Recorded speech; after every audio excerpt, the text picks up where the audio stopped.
Hello, I'm James Anthony, author of Shakespeare's Sonnets, Retold. It's my reinterpretation of William Shakespeare's 154 sonnets, written in contemporary English and also retaining the iambic pentameter and rhyming patterns of the great originals.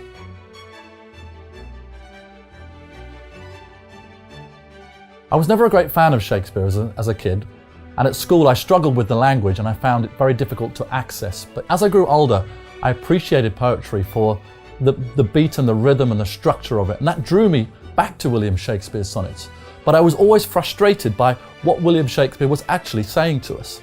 And so I struggled about how to reinterpret it. And I thought, well, one day I'm going to try and rewrite William Shakespeare's Sonnet 18, Shall I Compare Thee to a Summer's Day, the most famous of his sonnets. And I completed it in a way that I found was easier to understand. I then went on to another sonnet, and that's how this project came into be. And I tried to write this in a way that I can understand it, hopefully everybody will be able to understand it, but also being very rigid and diligent to the original message that Shakespeare was trying to convey to us all.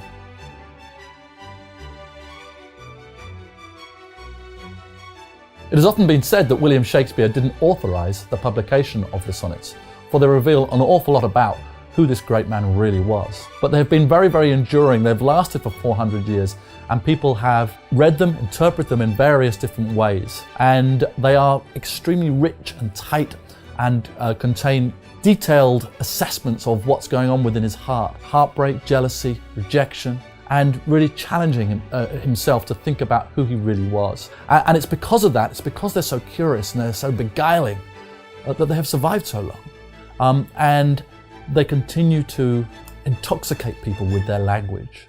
And I think that's really why they have endured so long. But I think a lot of what is actually being said has been difficult for society to accept. And I hope that with my interpretation, people will be able to access the message that William Shakespeare was leaving us with, and that we'll be able to accept who William Shakespeare really was as a man, because this is the closest we have to a diary of William Shakespeare.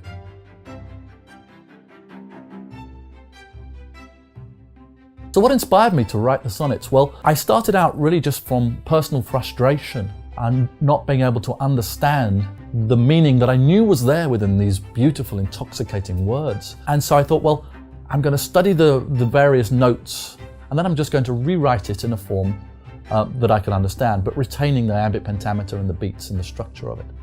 And so I approached it without any fear at all, because I was really writing it for myself. And that led to another rewrite and another rewrite and so forth. As I completed the project, as I completed the whole book, I really wasn't thinking about where it was going to lead to. So I approached it with just an open mind and just trying to express it in a way that if I can understand it, then hopefully other people can understand it. And that was really my objective with it. And it's not, I never felt threatened by it, but I recognize now that it's out there and it's being published, that people are going to read this, and some people frankly are not going to like what I've done to it. But people have been interpreting Shakespeare's works in all different ways, all different artistic forms, be it music, be it reinterpretations, be it theatre, be it painting, whatever it might be.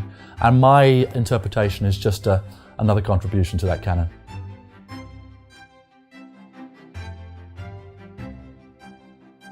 I've long written poetry, but I really learnt the finer art of technical poetry from Stephen Fry's book, The Ode Less Travelled, which he published in 2002. And it was a terrific read, and it taught me how to follow the exercises, and it taught me about the detail of metre, of rhyme, of structure, and of form. And so Stephen Fry's book, The Ode Less Travelled, really taught me how to write poetry in the correct way. And so it was a great honour for me to be able to connect with Stephen after I'd written my work and receive some endorsement from him. He'd enjoyed what I'd written, and I'm absolutely thrilled that Stephen recorded the audio for my interpretations. And when I first heard him, a man who I've grown up with and loved throughout my life, reading out my own words, it was really quite the thrill indeed.